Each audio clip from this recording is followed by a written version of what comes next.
It's just a tiny bit, but then of course, if everybody's doing it, it's not a tiny bit anymore. So that's 4 55-gallon, and then 2 of the city barrels that are 50 gallons each. So I've got about 300 gallons. I conserve water by allotting myself just a few moments for a shower and just doing what everyone else is doing, not watering your lawn and that sort of stuff. By fall of 2027, each household is expected to need to cut down even further to just 6,000 gallons per household per month. They're trying to cut back as much as they can already, and for them to cut back even more, it's going to be hard. One solution under consideration is a nearly $1 billion desalination plant that would turn seawater into fresh water. It's a plan backed by the state's Governor Greg Abbott and local industry leaders. But environmental concerns and rising costs have slowed the planning process. We are saying no more. The people of Corpus Christi are saying no more. Corpus Christi is not running out of water. The refineries are running out of water. We, as a community, are going to be okay. You know, we have to look for alternative water sources to water our plants. Why don't they have to look for alternative water sources to run their operations? Look how far it's come up. For now, recent rain and the start of the hurricane season has bought Corpus Christi some time. But residents, officials, and industry leaders still face the same question. Who gets the water when there isn't enough to go around? And as droughts become more severe, and as housing and data center expansion drive demand for water, Corpus Christi may offer a glimpse of challenges other Americans could soon face. Still to come on CNN Headline Express, a check of the stories that will be in your feed tomorrow. This one is extra loud and has flash effects. Pack a nice punch, 25 seconds of purple and oranges and sparklies at the top. Red, white, and boom inside the staggering sales at fireworks stands, including the near $1,000 packages flying off the shelves coming up all new tonight. And country music star Ella Langley does something that hasn't been done in nearly 50 years. We'll explain when CNN Headline Express returns.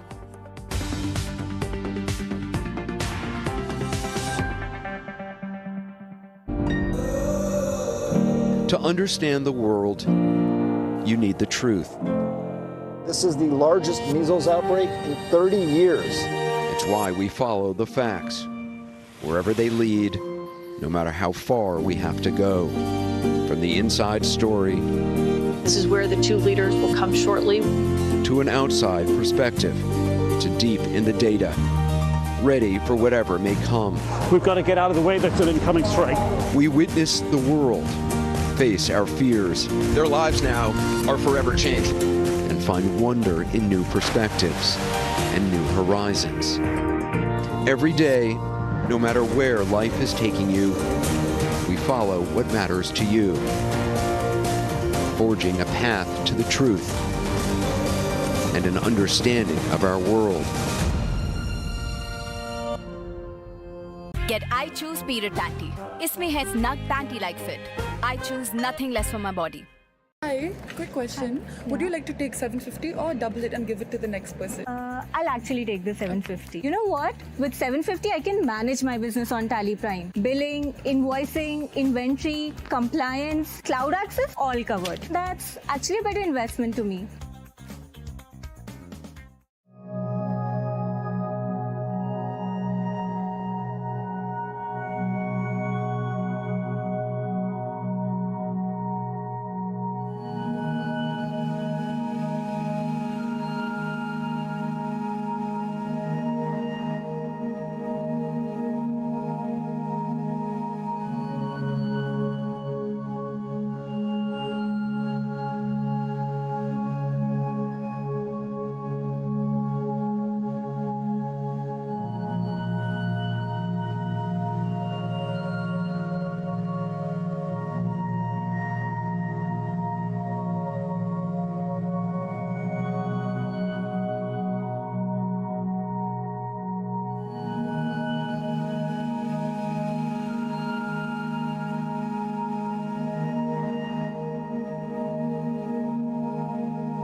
Well, here's an early look at the stories that will be in your news feed tomorrow. Leaders of Iran and Qatar will meet in Doha to discuss the agreement between the U.S. and Iran and frozen assets tomorrow. Presidential envoy Steve Witkoff and Jared Kushner are in Qatar, but will not be meeting with Iranian officials, according to Qatar's foreign ministry.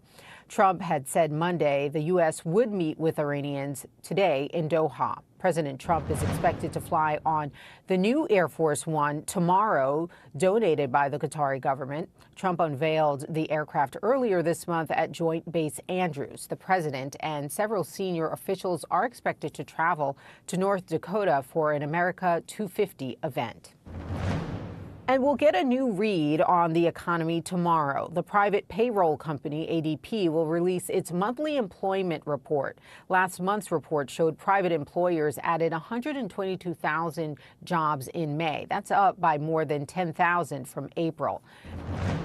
And tomorrow, it's win or go home for the U.S. men's soccer team. They'll play in the first World Cup knockout stage since 2022. They take on Bosnia and Herzegovina. I knew I was going to get that one wrong. Herzegovina. Sorry about that. And will be just 3 wins away from the World Cup final if they win. And new tonight, fireworks stands across the country are seeing a major business boom this week. 4th of July sales, coupled with celebrating America's 250th anniversary, are sparking record sales across the billion-dollar industry. Suzanne Fawn from CNN's San Francisco affiliate KGO breaks down the numbers. $657. Big sales are ringing up at fireworks stands near the shops at Tanforan in San Bruno. This year, Safe and Sane fireworks for the 4th of July include... This one is extra loud and has flash effects. Pack a nice punch, 25 seconds of purple and oranges and sparklies at the top. So Laka Laka, that's the one that lights up when it's done. Many fireworks stands could see record-breaking sales this year. Every firework display across the nation is going to be bigger, bolder, more elaborate than ever before. According to the American Pyrotechnics Association, more than $2.3 billion in fireworks were sold nationwide in 2025. They expect to top that this year. This year being America 250 with the World Cup, San Francisco is going to launch fireworks from the Golden Gate Bridge, only the 3rd time in history. People of all ages are looking forward to coming together for fireworks displays. Like the sound and like the boom. Just seeing the big things just shoot up in the sky and then just popping. In San Mateo County, San Bruno is one of 2 cities that allow the sale of Safe and Sane fireworks. This holiday could be among the last for Safe and Sane sales in the city if San Bruno voters approve a measure to ban them. Lynn Berliner helps run the San Bruno Youth Baseball fireworks stand. He says every dollar he makes from selling fireworks goes to help young athletes. He says fireworks sales so far have surprised him. It's only day 2 and he's already sold more than one of these $900 firework packs. I've sold 2 of them already. It's all big fountains. The San Mateo County Fire Department reminds everyone to play it safe if you decide to legally light up your own fireworks. Be safe, exercise extreme caution, don't light fireworks near dry, dead vegetation that could cause a wildland fire. New tonight, country music star Ella Langley pulling off a historic streak we have not seen in nearly 50 years. Her smash hit Choosing Texas is topping the Billboard Hot 100 chart for an unprecedented 11th week. Billboard reports the song becomes the sole longest leading Hot 100 #1 song by a woman with a country hit. Langley smashed the record held by Debbie Boone's 10-week run at the top of the chart with You Light Up My Life back in 1977. New tonight, Ariana Grande is rescheduling 3 stops on her Eternal Sunshine tour. The 3-time Grammy winner posting it on Instagram saying stops in Brooklyn and Boston will be postponed due to production and safety issues. Grande apologized to fans, calling the schedule changes unfortunate, but says safety comes first. And new tonight, mark your calendars. Nickelodeon is officially declaring July 14th as SpongeBob Day. It's to celebrate 27 years since the premiere of the hit cartoon. Variety reports there will be a special marathons of the show on Nickelodeon. Nicktoons and Nick Pluto. SpongeBob voice actor Tom Kenny will also host a TikTok Live with behind-the-scenes commentary on the show. I'm Renee Marsh. The news continues right now on CNN Headline Express.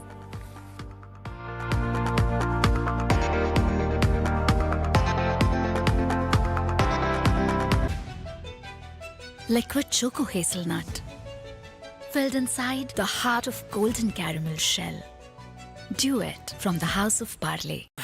ये back pain कभी खेलते हुए नहीं हुआ, but काम करते हुए हो गया. इसीलिए I switched to the Sleep Company. Its ergonomic chair gives comfort for long hours of sitting, और बैक को रखे aligned and relaxed. Comfort that adapts to you. The Sleep Company.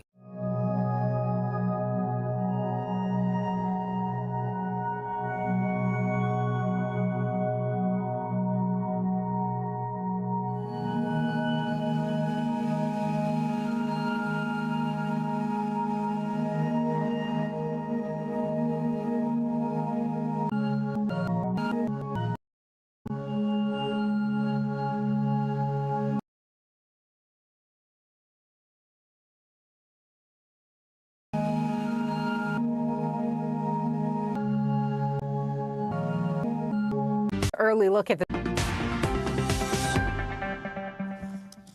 here's an early look at the stories that will be in your news feed tomorrow. Leaders of Iran and Qatar will meet in Doha to discuss the agreement between the U.S. and Iran and frozen assets tomorrow. Presidential envoy Steve Witkoff and Jared Kushner are in Qatar, but will not be meeting with Iranian officials, according to Qatar's foreign ministry. Trump had said Monday the U.S. would meet with Iranians today in Doha. President Trump is expected to fly on the new Air Force One tomorrow, donated by the Qatari government. Trump unveiled the aircraft earlier this month at Joint Base Andrews. The president and several senior officials are expected to travel to North Dakota for an America 250 event. And we'll get a new read on the economy tomorrow. The private payroll company, ADP, will release its monthly employment report. Last month's report showed private employers added 122,000 jobs in May. That's up by more than 10,000 from April. And tomorrow, it's win or go home for the U.S. men's soccer team. They'll play in the first World Cup knockout stage since 2022. They take on Bosnia and I knew I was going to get that one wrong. Herzegovina, sorry about that, and will be just 3 wins away from the World Cup final if they win. And new tonight, fireworks stands across the country are seeing a major business boom this week. 4th of July sales, coupled with celebrating America's 250th anniversary, are sparking record sales across the billion-dollar industry. Suzanne Fawn from CNN's San Francisco affiliate KGO breaks down the numbers. $657. Big sales are ringing up at fireworks stands near the shops at Tanforan in San Bruno. This year, safe and sane fireworks for the 4th of July include... This one is extra loud and has flash effects. Pack a nice punch, 25 seconds of purple and oranges and sparklies at the top. So Laka Laka, that's the one that lights up when it's done. Many fireworks stands could see record-breaking sales this year. Every firework display across the nation is going to be bigger, bolder, more elaborate than ever before. According to the American Pyrotechnics Association, more than $2.3 billion in fireworks were sold nationwide in 2025. They expect to top that this year. This year being America 250, with the World Cup, San Francisco is going to launch fireworks from the Golden Gate Bridge, only the 3rd time in history. People of all ages are looking forward to coming together for fireworks displays. Like the sound and like the boom. Just seeing the big things just shoot up in the sky and then just popping. In San Mateo County, San Bruno is one of 2 cities that allow the sale of safe and sane fireworks. This holiday could be among the last for safe and sane sales in the city if San Bruno voters approve a measure to ban them. Lynn Berliner helps run the San Bruno Youth Baseball fireworks stand. He says every dollar he makes from selling fireworks goes to help young athletes. He says fireworks sales so far have surprised him. It's only day 2 and he's already sold more than one of these $900 firework packs. I've sold 2 of them already. It's all big fountains. The San Mateo County Fire Department reminds everyone to play it safe if you decide to legally light up your own fireworks. Be safe, exercise extreme caution, don't light fireworks near dry, dead vegetation that could cause a wildland fire. New tonight, country music star Ella Langley pulling off a historic streak we have not seen in nearly 50 years. Her smash hit Choosin' Texas is topping the Billboard Hot 100 chart for an unprecedented 11th week. Billboard reports the song becomes the sole longest leading Hot 100 #1 song by a woman with a country hit. Langley smashed the record held by Debbie Boone's 10-week run at the top of the chart with You Light Up My Life back in 1977. New tonight, Ariana Grande is rescheduling 3 stops on her Eternal Sunshine tour. The 3-time Grammy winner posting on Instagram saying stops in Brooklyn and Boston will be postponed due to production and safety issues. Grande apologized to fans, calling the schedule changes unfortunate, but says safety comes first. And new tonight, mark your calendars. Nickelodeon is officially declaring July 14th as SpongeBob Day. It's to celebrate 27 years since the premiere of the hit cartoon. Variety reports there will be a special marathons of the show on Nickelodeon. Nicktoons and Nick Pluto. SpongeBob voice actor Tom Kenny will also host a TikTok live with behind-the-scenes commentary on the show. I'm Renee Marsh. The news continues right now on CNN Headline Express.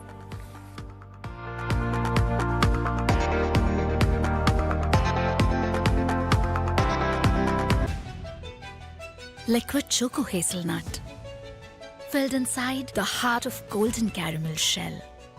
Do it from the house of barley. ये back pain कभी खेलते हुए नहीं हुआ, but काम करते हुए हो गया. इसीलिए I switched to the sleep company.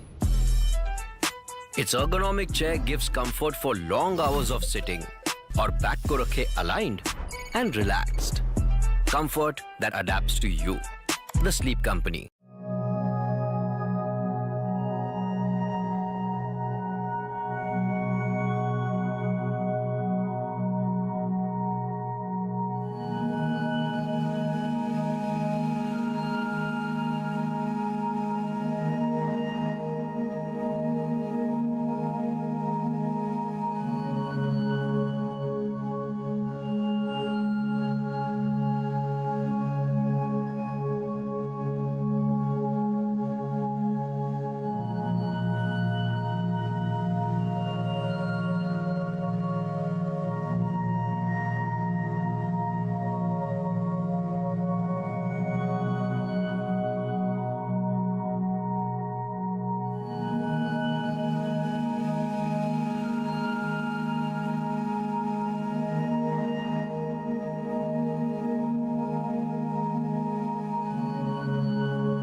I'm very disappointed in that outcome.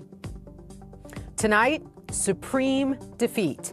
The nation's high court strikes down President Trump's executive order on birthright citizenship, the president's new comments after the stinging setback, and what he's called on Congress to do next, ahead in team coverage. And the heat is on. Nearly 1 in 6 Americans set to be scorched by dangerous and potentially deadly heat, soaring past 100 degrees this week. Meteorologist Derek Van Dam is tracking the holiday heat wave ahead. There is no timeline for healing. There is no timeline for recovery. Only the work of getting better, one day at a time. Tonight, breaking his silence in a stunning return to the House floor, a Republican congressman reveals the mystery that kept him away from Washington for more than 100 days.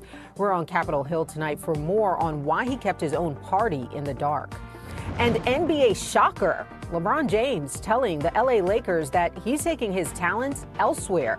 But where will the 41-year-old free agent land? Plus this. I fear that our water loss will lead to a catastrophe. Tonight, a Corpus Christi crisis. The Texas town with more than 300,000 residents facing an unprecedented disaster of running out of water. The extreme measures coming to households ahead.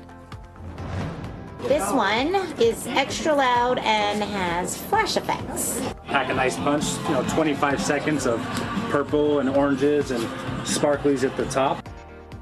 Red, white, and boom inside the staggering sales and fireworks at fireworks stands, including the near $1,000 packages flying off the shelves, coming up later on CNN Headline Express. And welcome in, everyone. I'm Renee Marsh, and this is CNN Headline Express. We know you've had a busy day, so we want to get you all caught up on what you've missed. We are following several developing stories as we come on the air tonight.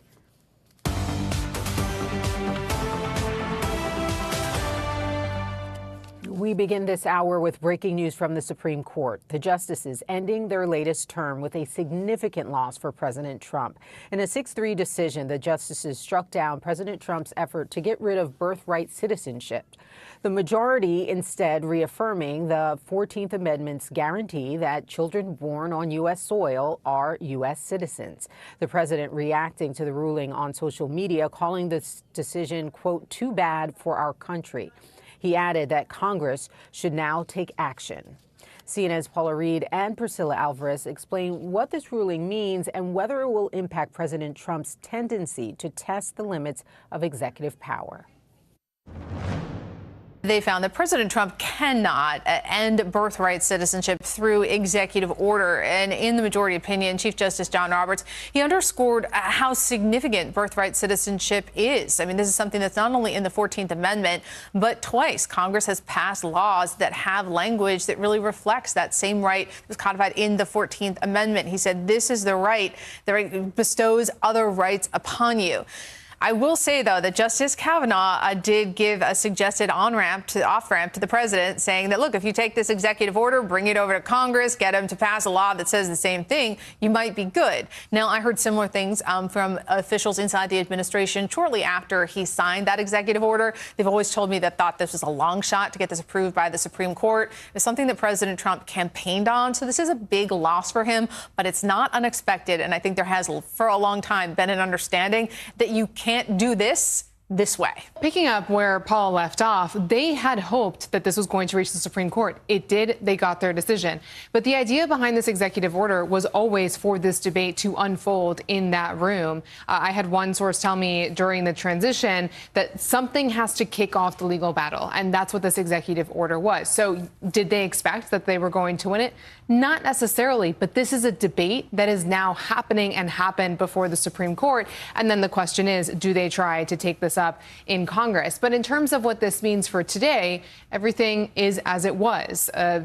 Babies that are born in the United States still have the right to birthright citizenship. The change they wanted to make, however, was that not only was it children who were born to undocumented immigrants, but also just someone who is temporarily in the country legally. And that really would impact many families because there are people who come through on business visas, student visas, and the rest who would have been impacted by this. In fact, just looking at a data point to give you a sense of how huge this could have potentially been, in 2023, there were about 320,000 babies who were born to undocumented mothers or mothers who had a temporary legal status. Had this come through, had the Supreme Court allowed for this to take place, 260,000 of those children would not be U.S. citizens. So this is just 1 year, one slice, one example. This would have had massive ramifications. The Supreme Court affirmed birthright citizenship. And from what we've seen in public polling, most Americans do believe in this concept. So we'll see where it goes from here. But it was a blow to some of the allies of the president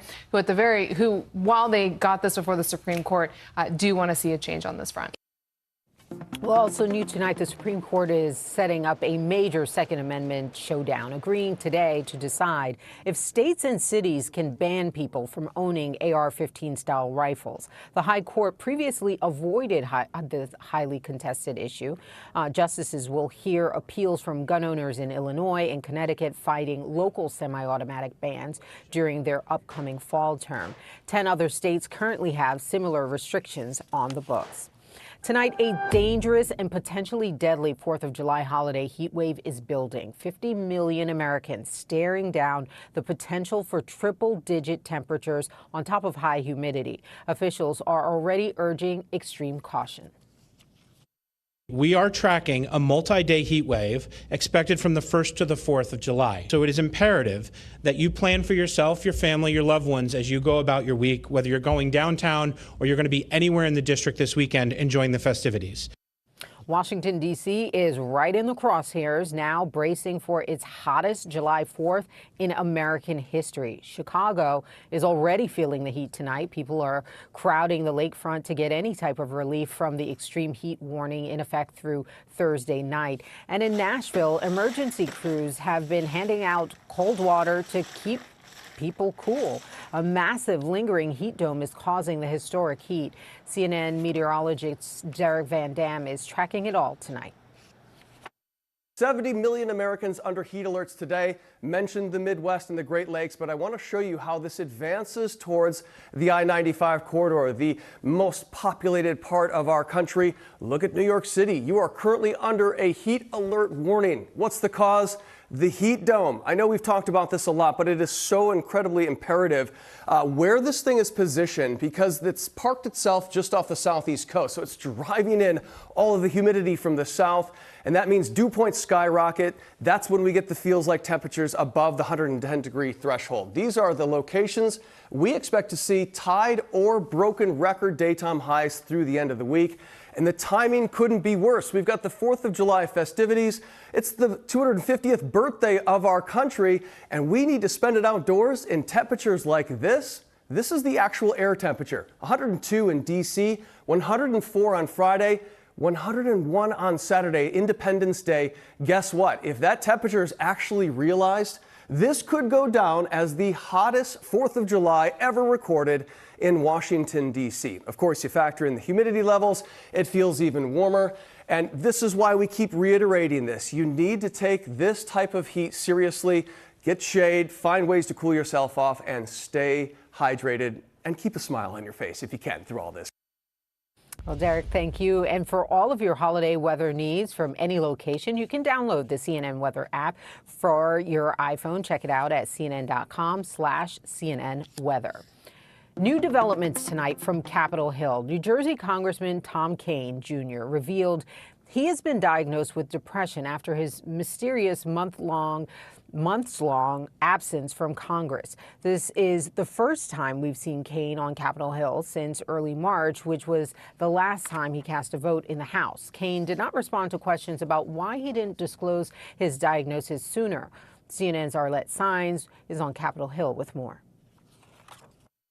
Congressman Tom Kean stepped on the House floor for the first time in nearly 4 months to reveal that he was diagnosed with depression, and that is why he was out of Congress for these past 4 months. But he has yet to answer why exactly he waited this long to make this diagnosis public. I actually just caught up with him as he was entering the Capitol right now to go vote, and he refused to answer my repeated questions on this topic. But I want you to take a listen to what Congressman Kean said when he appeared on the House floor earlier today. Several months ago, due to health concerns, I entered the hospital for some testing. I did not believe that this would result in a long-term stay. I was given the diagnosis of depression. Now, when people hear the word depression, many people think simply it means feeling sad. But depression is so much more than that. It is physical. It is emotional. And until you experience it yourself, it is difficult to fully understand how powerful this illness can be. Now, Congressman Kaine there explained that there is no timeline for healing, no timeline for recovery. He said that he had hoped to be back at work here in the Capitol just a few weeks after he had received that initial diagnosis, but that recovery period for him did take a longer period of time. Now, Kaine still likely will have to face more questions going forward about why he kept his constituents in the dark about this matter for such an extended period of time. If you think back to 2023, Senator John Fetterman, he had actually checked himself into a hospital at Walter Reed Medical Center here near Washington, D.C. for treatment for clinical depression. He was out of Congress for about 2 months, but he had made that disclosure public within a matter of days of checking into that hospital. So this is something that Kaine likely will continue to face questions on, especially as he runs for re-election in the November midterm elections. Well, tonight, new scenes of miraculous survival in Venezuela. 6 days after the country's most powerful earthquake in more than a century, rescuers pulled a 3-year-old boy from the rubble alive.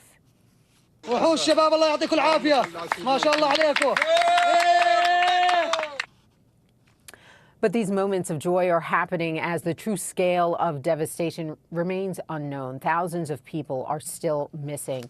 The Venezuelan government has confirmed this afternoon that more than 1,900 people were killed. Another 10,000 are injured. Reporter Mary Trini Mena has the latest from Venezuela tonight. Search and rescue operations continue here in Venezuela, especially in the area of La Guaira, which was the place most devastated and hit by the 2 earthquakes that took place in Venezuela on Wednesday. This is the 6 days of rescue, and there are teams from all over the world that came to Venezuela to help with the Venezuelan authorities to fight the situation, to try to locate more people. Here, one of the groups that are working are groups from Mexico, from the U.S., from El Salvador, and they are doing their best. We have talked to rescuers over the last few days, and they say they don't give hope, even though the small window of opportunity they had, it has passed, and they try to keep working as long as they are hopes in the minds of the families. They are now using heavy machinery in order to pick the biggest pieces of materials and debris that there are left in order to go deeper. And they are working 24/7 in the area. Also, there are other stories to tell, like how the hospitals are handling the situation. They are welcoming, of course, a lot of injuries, and many people, according to the government, about 5,000 people have been left homeless after these events.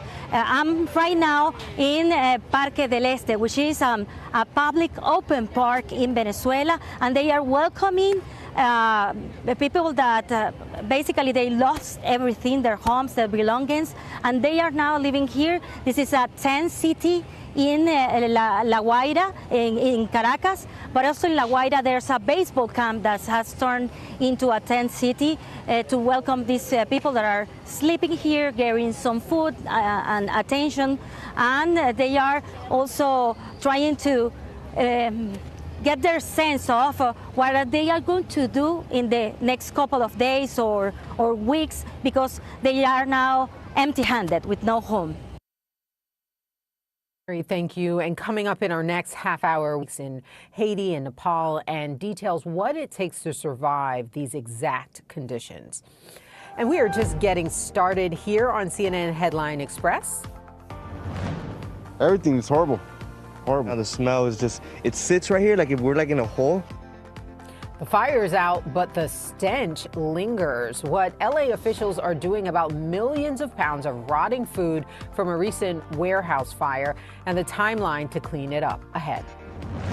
I just remember looking down and seeing a head over a foot wide just clamped around my calf.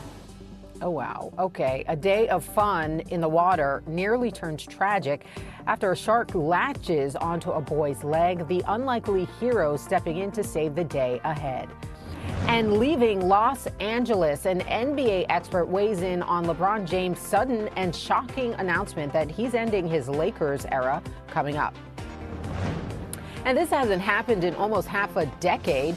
We have the moment the queen of the court, 44-year-old Serena Williams, stepped back onto the Wimbledon court for the singles action when CNN Headline Express returns.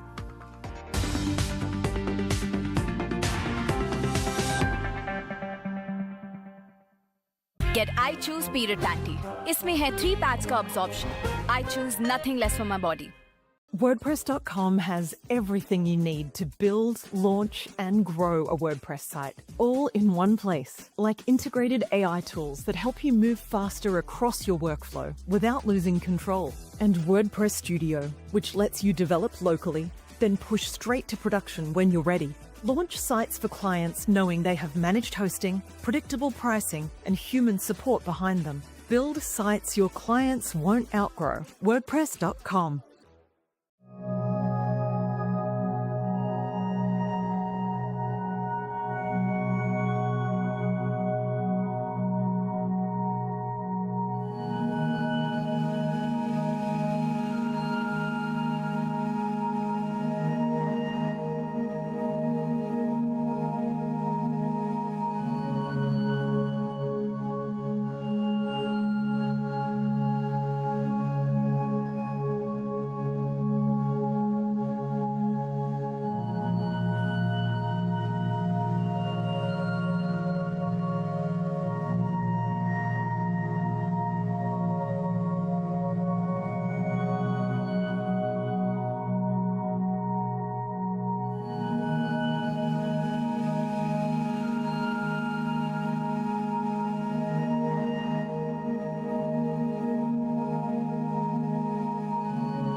Tonight, a 12-year-old boy from Texas is recovering after a terrifying shark attack during a family vacation in the Bahamas.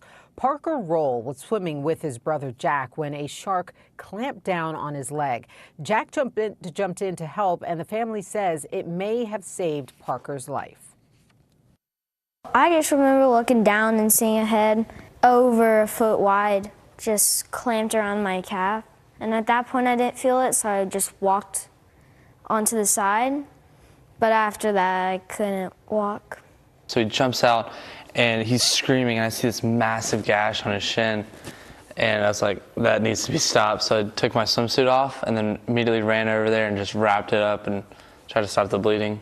I'm very thankful he did, because at the rate I was losing blood there, could have been fatal. Because, you know, I also don't have that much blood. I'm very little. So brave. Parker is expected to make a full recovery. And tonight we are learning more about the 3 firefighters who lost their lives while battling a fast-moving wildfire along the Colorado-Utah border. Officials say Emily Barker, Nick Hutcherson, and Sydney Watson were caught in what's called a burnover incident with no way to escape. 2 other firefighters were hospitalized with burn injuries. Dozens of wildfires are burning across the West at last check, fueled by strong winds and dry air. Several evacuation orders are in effect, impacting thousands of people. Much of Utah is banning fireworks ahead of the July 4th holiday. And new tonight, the aftermath of a devastating fire at a cold storage warehouse has left a Los Angeles community gagging on the smell of rotting food. An estimated 80 million pounds of decaying frozen meat and poultry are forcing nearby residents to deal with a public health hazard, including raccoon-sized rats. Hunter Sowards from CNN's Los Angeles affiliate KCBS KCAL has the story tonight. I think it's horrible. horrible. Now the smell is just, it sits right here like if we're like in a hole. The stench seeping from the Lineage warehouse is hard to describe. You ever been to a carniceria? Like rotten meat? It's devastating. People who live across the street say it's polluting the air and attracting rodents. Rat traps can be seen littering the streets. The rodents, they're like this big, and it wasn't a raccoon. I don't know the difference between a raccoon and a rat. They're pretty big, and they're coming out from over there. Although the mayor set a 45-day deadline for cleanup of the more than 80 million pounds of decaying frozen food, the damage is already done for many, frustrated by what they call a failure on behalf of city and county leaders to take care of their residents. To help the people that actually live here, because we live right in front, the people on the sides and the people, our neighbors right here, they haven't gotten any help. We have all the resources in LA, but they don't want to help us. The help is needed as we get new insight into just how bad air quality got last week. The smoke was bad.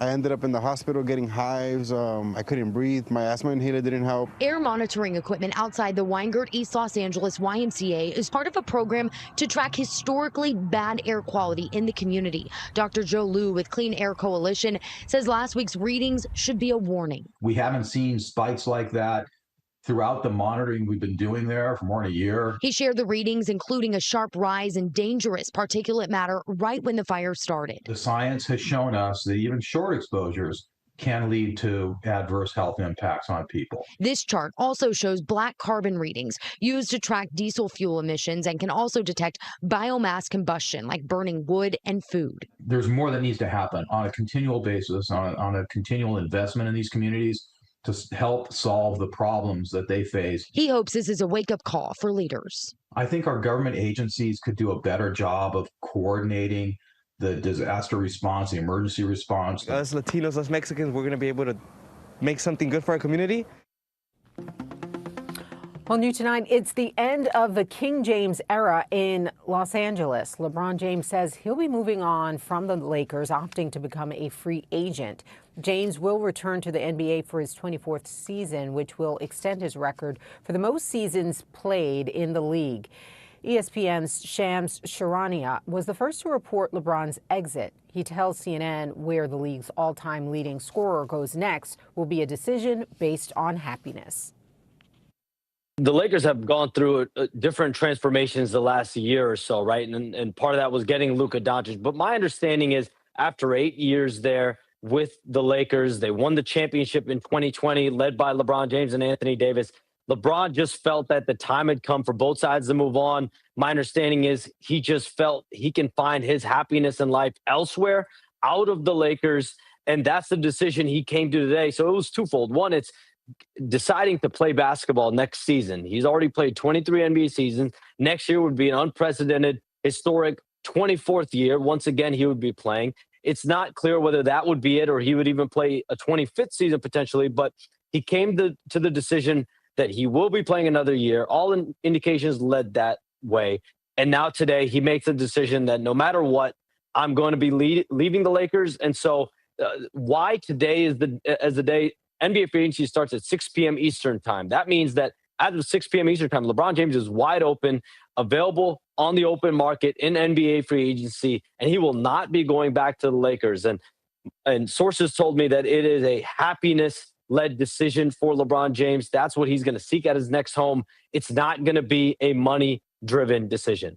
Any team that's going to be bringing LeBron James in, you want to have a chance to build your roster. You want to have a chance to compete for a championship, because that's part of what makes LeBron James happy, is having a group of guys and a unit and a chance every year to go compete. That's what he thrives on. And there were things along the way in LA that you could see the tea leaves. They trade Anthony Davis in the middle of the night.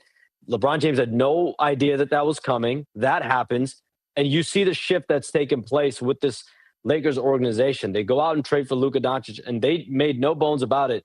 Luka was the face of the Lakers franchise the moment they acquired him. And that meant LeBron James's spot as the face was being overtaken, being usurped right from under him. He had no idea that was happening. Well, in a social media post, the Lakers organization thanked James for his tenure with the team, saying, "We will always be thankful for his 8 years with the Lakers, including the title he led us to in 2020 under the toughest imaginable circumstances and the countless records he broke in purple and gold. We wish him all the best in the future, both on and off the court." Well, the Queen is back in her castle, but the anticipated return wasn't what she hoped for. Serena Williams returned to Wimbledon today for her first singles match in nearly 4 years. The 44-year-old lost against 20-year-old rising star Maya Jont of Australia. Williams will play again Thursday for doubles alongside her sister Venus. And tonight, a rare sight on the high seas. A fleet of legendary ships from all over the world are heading to New York Harbor in